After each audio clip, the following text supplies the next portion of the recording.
probably dead.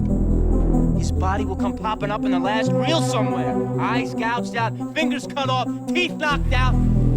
See, the police are always off track with this shit. If they watch prom night, they'd save time. There's a formula to it. A very simple formula. Everybody's a suspect. Here's Johnny. Groovy.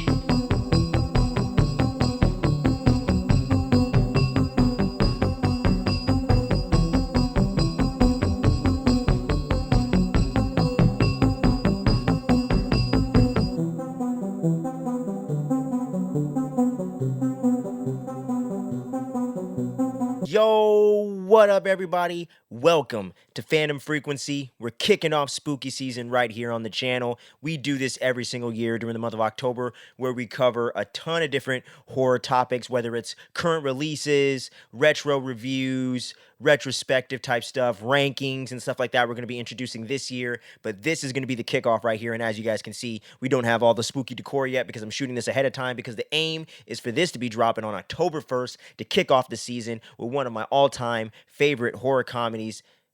Let's let this all blow over and get us a nice cold pint, baby. And I'm talking about Shaun of the Dead from 2004, directed by the auteur himself, one of my personal favorite filmmakers, Edgar Wright, Simon Pegg, and of course, Nick Frost as the title character of Shaun the Dead, with Mr. Pegg respectively, and Nick Frost as his buddy Ed. And you got a whole cast of nutty characters in this one, man. And I gotta say, 20 years later, this film holds up so freaking well, man. It just never gets old. And I gotta say, just the way that they're able to pay homage and put so many trademarks and hallmarks of the zombie genre, I would say from the 60s into the early 2000s when they made this movie and put it out there for the crowd to see in 2004. You know what I'm saying? It was such a great way at kind of poking fun at it and taking the piss out of it, as British people like to say a lot, and really kind of poke fun at it and have a little bit of that self-aware, modern, kind of modern meta nature to it in a sense, but at the same time being a straight-up zombie movie, having some actual stakes, actually having some deaths and some tough decisions to make, and the whole tension of someone getting ate up at any time does raise as the movie goes on, and it kind of becomes more about the action and a little bit more about the heart of the film and kind of where the story's going and the arc of the character Shaun, and really stepping into leading everyone into safety and getting them through this thing and really taking charge for his life, and really having some confidence in himself and letting Ed know that he's fucking up and he should stop acting like a dumbass. You know what I mean? Just that growth of the character really shows throughout the film, and the way that the film starts off very comedic, very light, very fun, a little more zany, you know what I'm saying, and kind of gradually gets a little bit more serious as the film goes along. To me, it was such a brilliant way to kind of construct this film, in the way that Edgar Wright and Simon Pegg and Nick Frost were able to come together for this screenplay and have so much room for what looked like was definitely a level of improvisation there, but definitely had these scripted scenes and moments, and just some really great dialogue throughout the film. So many funny puns and different jokes like that. Even some stuff that had more of an obvious kind of British sensibility due to the fact that these guys made this for British cinemas back in the day when they made this, and that's where they come from. That's their, bread and butter, that's where they're from, so obviously they had that sensibility in mind. But the way that that's been able to kind of translate, and obviously we've become bigger fans of British TV and things like that with BritBox and all these different streaming services and shows over the years, and people like my pops, he's always been to that into that kind of thing, and even my mom's been watching that stuff off and on for years now, you know what I mean, and they're literally senior citizens, so the fact that they've been kind of ahead of the curve on that, and that kind of sensibility to it, depending on your sense of humor, really works. And I think generally for people in their same age group, my age group, the millennials and Gen Z, we really appeal to the sense of humor that's in this film. But I think at a certain level, a lot of the humor is just totally universal and fits really well in that regard as well. And let's not forget about the horror element here, because when it comes into the gore and the actual violence with the zombies, it's all so well done. It's like 90% practical, and you can tell they really took a lot of time to get these effects right, because there's really not much in this film, if any of the effects, at least from my perspective, that look dated or look super low budget and not convincing. It all looks pretty convincing, or it looks over the top enough to where you know what they were going for some of that Tom Savini, that Romero energy. George Romero, you know what I mean, the godfather of zombies for Pete's sakes, and just that DNA of those films that he made, and just the overall, even some of the like Italian and some of the Japanese horror films and zombie films that have come out over the years, you can definitely feel all that influence here in this film, in the way that they were able to seamlessly blend in the stakes and the tension and the horror with the laughs and with the comedy and with the actual kind of dramatic and somewhat more heartfelt part of the storytelling, without overdoing any one of those aspects, making it too mean spirited, but at the same time, it did have a little bit of that mean spiritedness to it without totally being fucked up and just wanting to make you feel some type of way by the end of the film. It was crowd pleasing, it was fun, but a lot of lives were lost. You know what I mean? Shaun loses both of his parents, so the horror isn't lost on the situation. His best friend becomes a zombie, and just for some dumb reason, he's able to communicate with him and he's nice.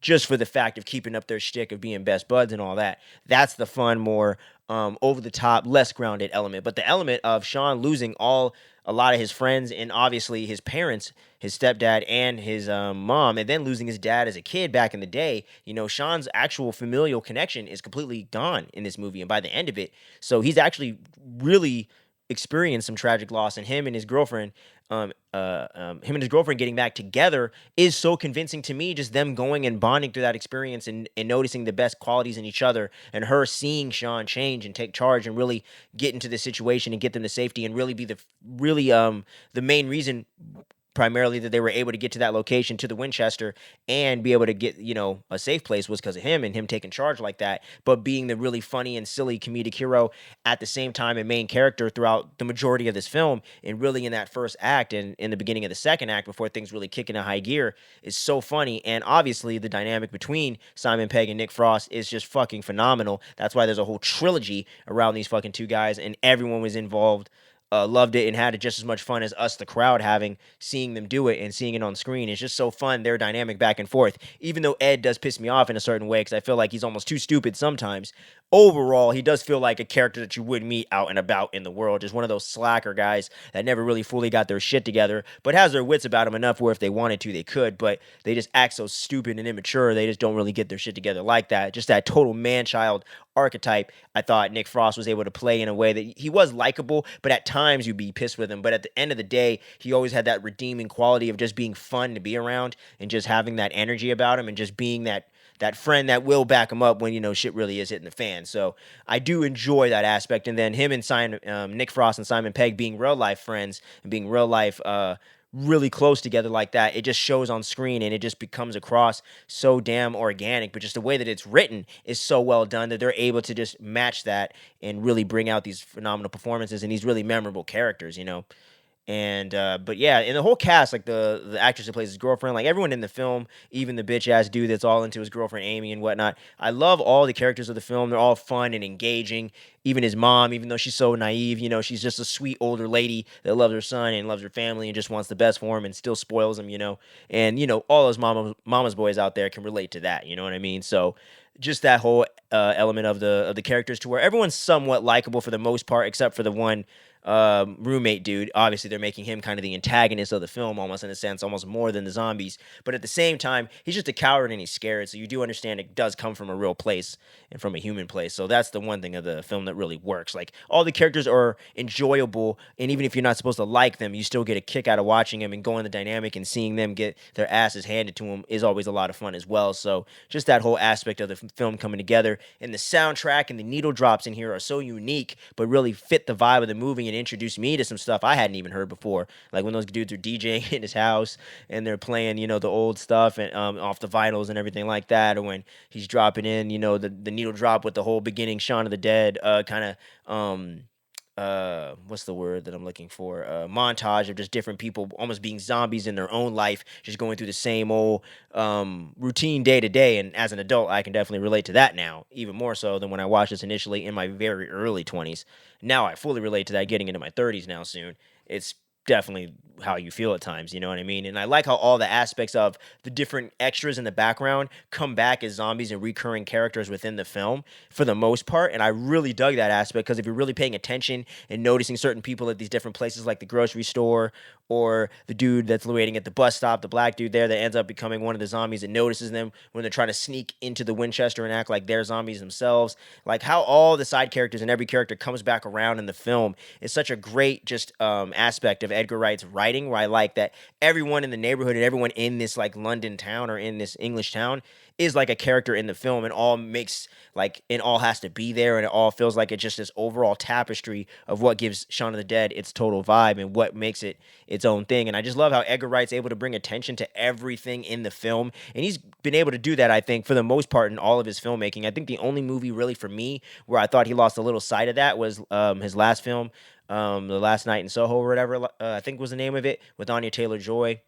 That film I thought was really good, but I thought some of it got a little too convoluted and a little bit less focused, where it didn't fully come together for me by the end of the film. Even though I enjoyed it and I'd give it a 7.5 or an 8, it's really good. I just don't think it's quite living up to the rest of his filmography. I think everything's just kind of head and shoulders above it and just a little more well executed for what it's going for, especially Baby Driver, which to me is almost, if not my favorite film of his. So I love Edgar Wright's work, and just seeing his creative energy and his unique voice so early on in this really makes you want to see some of the things he has to come in the future. Like he's doing a version of Running Man. He was supposed to do Ant-Man back in the day, but the MCU is in full swing in phase 2, and they wanted to do their Infinity Saga storyline and all the connectivity, and Edgar Wright obviously didn't want to be a part of that. But I hope some way, somehow, he can do a Marvel or DC or something within the realm of comic book lore or something, where he can actually do an adaptation of something that doesn't necessarily have to be involved with something like that. Maybe DC having an Elseworlds banner,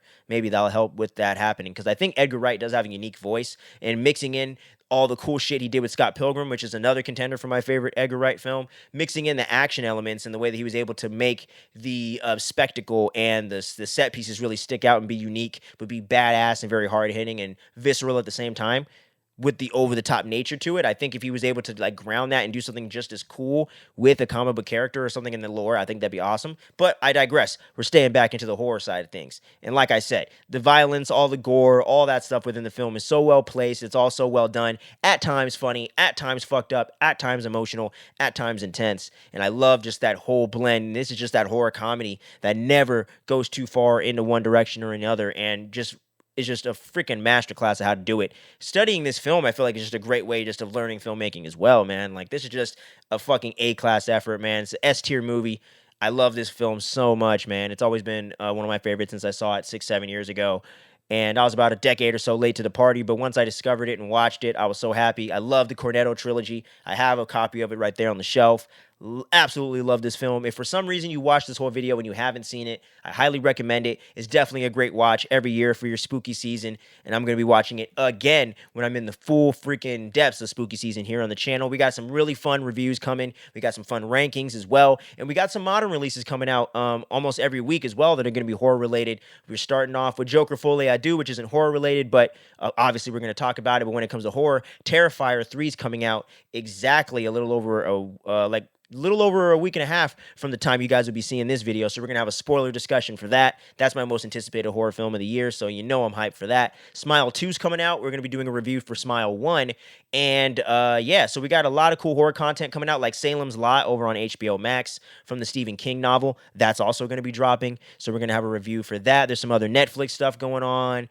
There's a lot of stuff going on within the realm of horror and TV and movies. So we're going to cover as much of it as we can and do some fun ideas of some of my favorites and some classics as well. So make sure you keep your eyes peeled for all the dopeness going on here on the channel. We're going to have weekly reviews for Agatha All Along, which also ties into spooky season, but we're also still going to be doing the Penguin reviews on Thursday, Fridays, and then once it goes to Sundays, I'll probably be seeing the review for that the following Monday, as long as my work schedule isn't all crazy and gets too much in the way of it for some odd reason. But overall, we're going to be continuing to do those reviews every single week and doing all the spooky stuff as well. And I got some really fun stuff planned for the following month, really getting into some new things and reintroducing something on the podcast feed. So we got a lot of cool stuff going on here in Fandom Frequency Network. So make sure you stay tuned, don't sleep, and I hope to see you again real soon, y'all. And until then, make sure you stay safe out there, stay tuned, don't sleep, trick or treat, smell these feet, you know what I mean? Peace.